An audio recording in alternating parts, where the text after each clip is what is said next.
I know this may come as a Esto lo surprise. sorprenderá, pero recuerdo cuando nos enseñaban en la escuela que había 9 planetas en el sistema solar.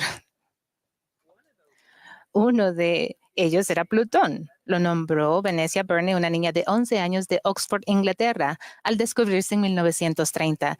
Y hasta 1992 se creía que Plutón era el objeto más distante de nuestro sistema solar. En ese periodo, había modelos de papel del sistema planetario en aulas y ferias de ciencias que los niños habían hecho, en donde estaba la posición de Plutón en el límite de lo desconocido. Los científicos creían que más allá de ese límite, el sistema solar exterior era espacio vacío. Sin embargo, la comunidad científica se preguntaba sobre el origen de un tipo de cometa que los astrónomos observaban con regularidad. Y eso persistió por décadas antes de descubrir otra región distante de nuestro sistema solar. Con el poco conocimiento que tenían, los científicos usaron ese tiempo para producir importantes avances tecnológicos para nuevos estudios y exploraciones.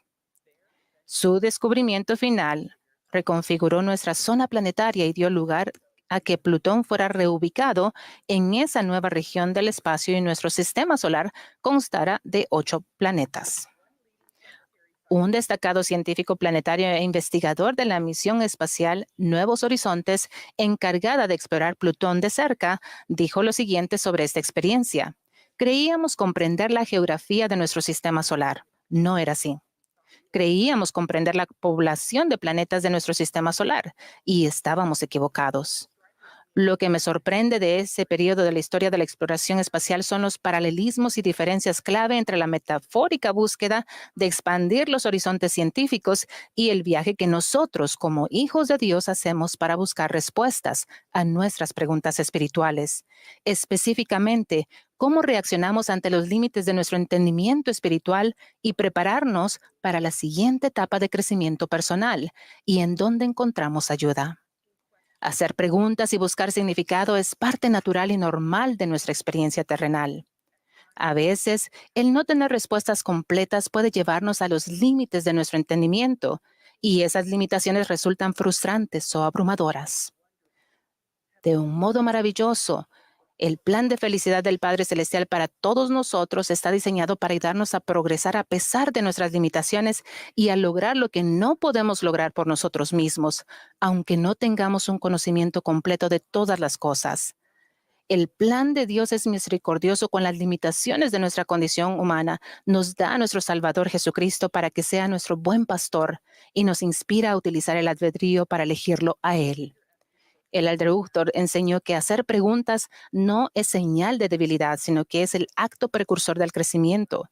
Hablando de nuestro esfuerzo personal como buscadores de la verdad, nuestro profeta, el presidente Nelson, ha enseñado que debemos tener un deseo profundo y pedir con un corazón sincero y con verdadera intención, teniendo fe en Jesucristo. Además, enseña que verdadera intención significa que de verdad se tiene la intención de seguir la guía divina que se reciba.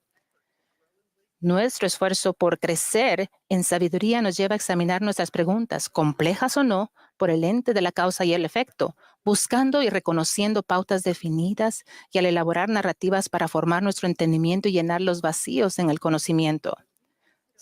Al considerar nuestra búsqueda del conocimiento espiritual, esos procesos reflexivos a veces son útiles, pero solos resultan incompletos al tratar de discernir las cosas relativas al Padre Celestial y a nuestro Salvador Jesucristo, su Evangelio, su Iglesia y su plan para todos nosotros. La forma en que Dios el Padre y su Hijo nos dan su sabiduría da prioridad a que invitemos al poder del Espíritu Santo a ser nuestro maestro personal, al hacer de Jesucristo el centro de nuestra vida y de nuestra búsqueda fiel de sus respuestas y su significado. Ellos nos invitan a descubrir la verdad, al dedicar tiempo a estudiar las Sagradas Escrituras y a buscar la verdad revelada en los últimos días para nuestra época que dan los profetas y apóstoles modernos. Nos suplican dedicar tiempo regular para adorar en la casa del Señor y que nos arrodillemos en oración para tener acceso a la información de los cielos. La promesa de Jesús a los que estaban en su sermón del monte es tan verdadera para nosotros en nuestros días como lo fue durante su ministerio terrenal. Pedid y se os dará, buscad y hallaréis, llamad y se os abrirá. Nuestro Salvador nos asegura que nuestro Padre, que está en los cielos, dará buenas cosas a los que le piden. El método de enseñanza del Señor es línea por línea, precepto por precepto. Tal vez veamos que se nos requiere esperar en el Señor en el espacio entre nuestra línea actual de entendimiento y el conocimiento que aún está por llegar. Ese espacio sagrado puede ser un lugar donde se dé nuestro mayor entrenamiento espiritual, en donde podemos sufrir con paciencia nuestra búsqueda ferviente y renovar nuestra fuerza para cumplir las promesas sagradas que hicimos a Dios por convenios.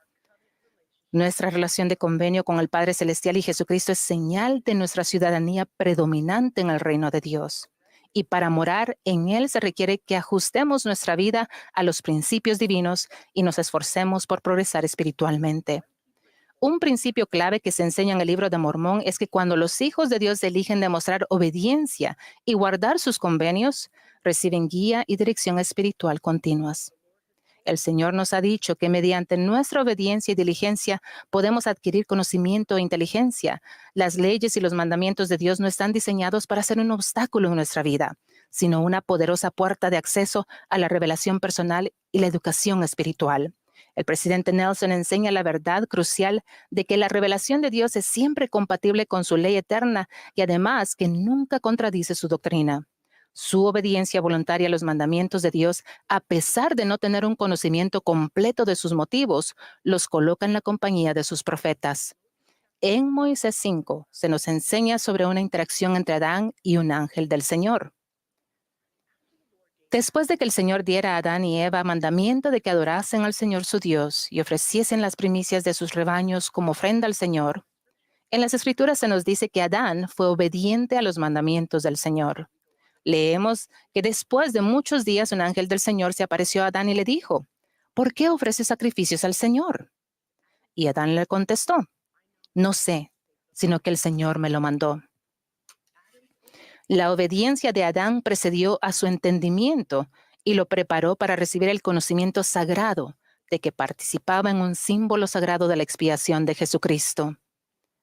Asimismo, nuestra humilde obediencia allanará el camino para nuestro discernimiento espiritual de las vías de Dios y su propósito divino para nosotros. El esforzarnos por aumentar nuestra obediencia nos acerca más a nuestro Salvador Jesucristo porque la obediencia a sus leyes y mandamientos establece una conexión con Él. Además, nuestra fidelidad al conocimiento y la sabiduría que heredamos por nuestra fiel adhesión a los principios del Evangelio y a los convenios sagrados es una preparación crucial para estar listos para recibir y ser mayordomos de las comunicaciones del Espíritu Santo.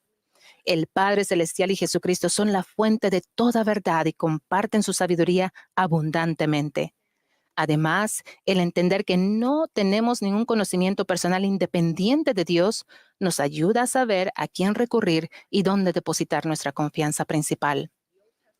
El relato del Antiguo Testamento sobre Naamán, el líder militar que el profeta Eliseo sanó de lepra, es uno de mis favoritos. La historia ilustra cómo la fe firme de una muchacha alteró el curso de la vida de un hombre y para todos los creyentes reveló el alcance de la misericordia de Dios para quienes depositan su confianza en Él y en su profeta. Aunque no se conoce su nombre, esta joven también contribuyó a aumentar nuestro entendimiento y la fe de Naamán en su testimonio lo inspiró a pedirle sanación al siervo escogido de Dios. Al principio, la reacción de Naamán a las instrucciones del profeta Eliseo de lavarse en el río Jordán fue de escepticismo e indignación. Pero una invitación a ser obediente al consejo del profeta abrió el paso a su sanación y a su dramática comprensión de que Dios era real. Quizás descubramos que algunas peticiones espirituales tienen respuestas razonablemente discernibles y no nos generen un malestar significativo. O, como Naamán, puede que otras necesidades sean más desafiantes y nos generen sentimientos difíciles y complejos. O, igual a la descripción de las primeras conclusiones de los astrónomos sobre el sistema solar, en nuestra búsqueda de la verdad espiritual, lleguemos a interpretaciones menos correctas si nos basamos exclusivamente en nuestro propio entendimiento limitado, cuya consecuencia dolorosa y no intencionada podría alejarnos de la senda de los convenios. Más aún, algunas preguntas persisten hasta que Dios, que tiene todo poder, y toda sabiduría y todo entendimiento, que comprende todas las cosas en su misericordia, nos brinde esclarecimiento mediante nuestra creencia en su nombre. Una advertencia importante del relato de Naamán es que resistirse a obedecer las leyes y los mandamientos de Dios retrasa nuestro progreso. Somos bendecidos por tener a Jesucristo como nuestro Maestro Sanador. Nuestra obediencia a las leyes y mandamientos de Dios abre el camino para que nuestro Salvador nos dé el entendimiento y la sanación que Él sabe que necesitamos, de acuerdo con el plan de tratamiento que nos ha prescrito. El elder Scott enseñó, esta vida es una experiencia de profunda confianza en Jesucristo, en sus enseñanzas y en nuestra capacidad, guiados por el Espíritu Santo, de obedecer las enseñanzas que nos darán felicidad ahora y una existencia eterna significativa y de supremo gozo. Confiar quiere decir obedecer voluntariamente desde el principio sin saber el fin.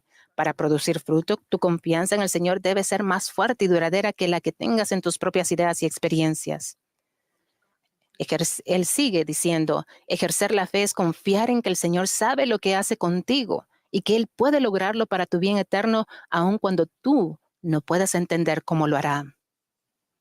Queridos amigos, testifico que nuestras preguntas sinceras sobre el Evangelio les dan al Padre Celestial y a Jesucristo oportunidades para ayudarnos a progresar.